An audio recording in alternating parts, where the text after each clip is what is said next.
I had a testimony that I experienced to where it defines the definition between boys and men. Um, about 15, 20 years ago, I had a landscaping business. And amongst the landscaping businesses I had employees, guys working amongst me. But what would happen, we would do a great job, but when it rains outside, the guys would not show up for work, they wouldn't call or anything of that nature. Well, the bottom line is we still had a job to do, regardless of the weather. They had to still show up. So I would get all these lame excuses, why they wouldn't, come to the site. And the bottom line is that I'm saying is that regardless of whatever storm, whatever weather that we have, we still have to show up for whatever we have to do and be accountable for it. And this really separates the boys from the men. Um, when it rains, a storm comes, just be prepared. You know, have your umbrella, have your coat, get up under a tree. Well, not necessarily a tree because it may be lightning, but get up under some form of shelter to where you have to continue to move on through whatever situation that you have that approaches you. Whatever the situation is, the bottom line, push through. Thank you, Joe. Which leads me into this question that we've been put before our first meeting is, what is your why? What is your why? Not just about MEPA, but what is your why? Because depending on what your why is will determine how affected you're going to be, not just in life, but how you deal with everything that you're a part of. So what is your why?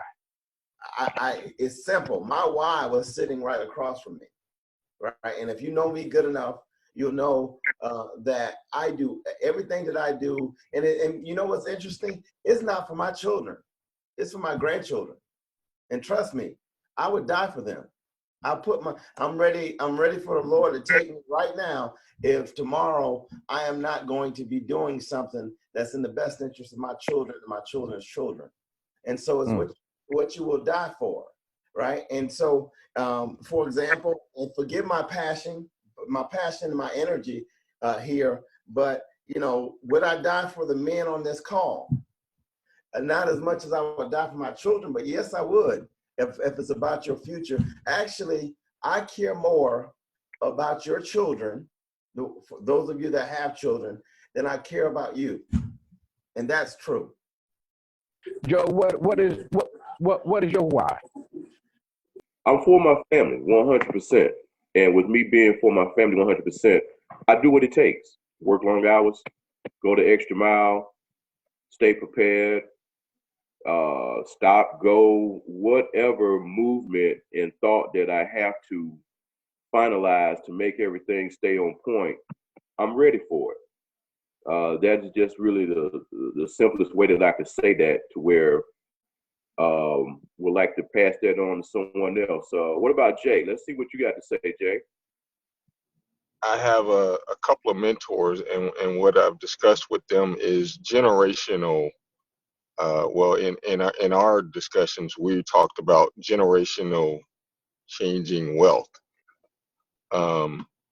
which means not just my kids, but their kids' kids, being able to kind of change the direction of a generation from maybe only no one graduating from high school or going to college, or to only one person having a business, to everyone having a chain of businesses, um, and just all things that lead down the road of to a easier lifestyle and a happier place for them. And so that is my why, and it obviously it starts with my son. In a more immediate sense, it starts with my mother. As as much as I can make her life, the rest of it, uh, be in a great place, be in a place where there's no struggle or anything, there's peace. I would love to do that. And obviously then, my son is at the forefront of all of that, wanting to make his lifestyle uh, better. I'm sure everyone has that uh, on their agenda. Any father has that, primarily in their agenda. In their agenda. So that's nothing different. I'm going to take it in another direction about my why. Why do I do what I do? Why do I put the time into it? And I go from the prayer of Jabez. Jabez's name meant pain. And I believe when you tap into your pain, you tap into your purpose. My why is that I don't want other men to have to take getting to 60 years old to tap into a place that they could have tapped into at 30. And so it drives me. It drives me to the point that when I look back over my life, that I say, I wish I would have had somebody to talk to me at 30 that I had to learn at 60. So it allows me to give a part of me and at the same time be whole. I believe in exchange. So that's really important to me. I come to understand my why. God didn't call me because I got it together. He called me and I answered because he can trust me. At the end of the day, I want to be able, when I leave here, I want to leave here empty and I want to leave here missed. You know what I'm saying? Like I have poured everything and I get that. I'm inspired by that also by you, Marcus, because when you said that about, not wanting individuals to have to go through certain things that you had to go through because you didn't have the person to kind of lead you in direction in that way. You have been that perfect. I mean, man, to the T. From the first time I met you, man, when I first met you, got on my nerves, man. you was saying the craziest thing. I'm like, what kind of pastor is this? Like I said, dude, like y'all, are we supposed to say that? I second that. and he say the craziest thing. I'm like, man, I like that. But see, that was before I became pastor, and you know that impacted me, and it also was part of how I found myself. I'm gonna say this, and it's gonna be real strong. 85%, I'm 64, 85% of the men that I've met in my life on a personal level present their image and their ego. And 85% of those men was afraid to be transparent until you dig deep. 85% of the men I met, I can't talk about you all, 85% of the men that I have met live in this place that they are afraid to be who they are. So you have to spend weeks and weeks and months to get to the bottom of something that we could have gotten to in the first 3 weeks. So I've learned over the years. If I'd have known what I know now back in my 20s, I would probably be a multi-millionaire. We waste so much time. Most of the men, they wasted so much time trying to present our image and our ego till we lost ourselves. So I have that, I think, of course, you got to start as a surgeon. They just don't butcher you, but they start and cut down through layers. And if we can get past some of these layers, I believe that we can be successful because, as for me, I done gone around the same mountain so many times, I need my behind whooped. So when I talk to brothers, I just be straight up real. It ain't about my position. It's about an opportunity to address stuff beyond, because being a pastor, before I became a pastor, I was Marcus. It ain't always a physical thing saying handle your business at home as far as just in the bed. It's all like handling your business as a man, period. Like, because if you take care of the house and doing the things you got to do, when you leave, they won't have a sense of, I need something, I want something. You can go out and do what you got to do effectively and not having to worry about your household. You know what I'm saying? Like, I realized so many things after the fact that I could have just tightened up, but you don't get a manual when you come in here. You got to figure it out along the way, and the adjustments you make, I think, is key. And when you said that, that definitely hit me. Like, being a man, that we talk about men and boys, being a man is taking care of that whole house, making sure everything is in place. So when you go out in the marketplace, when you go out and handle your business and doing something for yourself, nobody feels neglected. So I don't know. Just want to get on that. Okay. We go. So you gonna make me dig.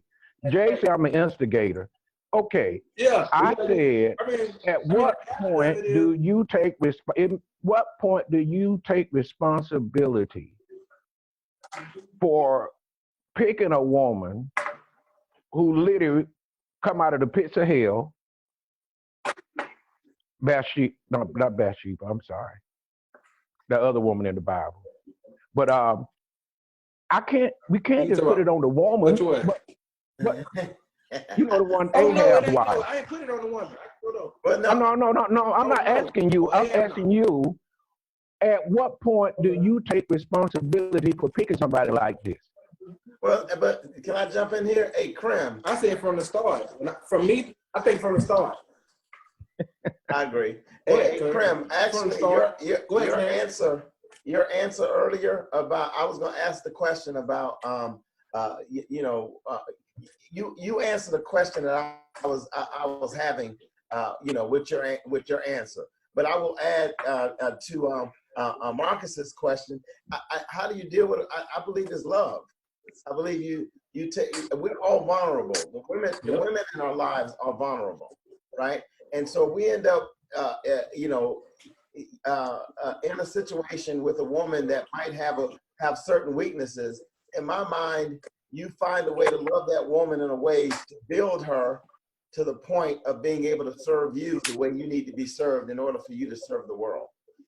Like, what would see what I'm talking? Boy, it'd be some. Hey, I said, be some serious. Joe got some he bubbling with. Joe got some he just got to say. I don't look at him. Let him say it why his wife can't hear. I mean, go ahead, Joe. Well, kind of flip it on different angles of this thing, but I think that us men make one of them, especially when we're younger, we think with the other head a lot. Just like you mentioned, Marcus, about the butt and the breast and all that. We get caught up into that. We cheer each other on, hey, that's what you need to go for. That's what you need to get with, And when that happens, you find out that you got yourself into something that, you should have slowed down on, but it already has happened. But another big mistake I think that us men make is we try to take on the whole situation by ourselves, to where the bottom line, it takes two.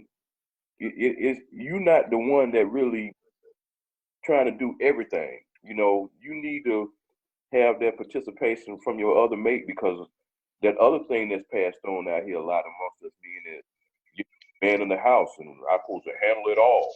No, but you try to handle it all, you're gonna get handled. So, and I think that's a big mistake a lot of us men make. And a lot of women sometimes really play on that.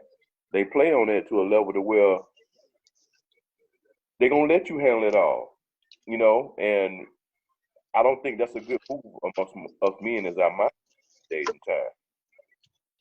But the only person we have not heard from in the group about this, who have the most kids out of all of us in a choir in the church, is how many kids you have?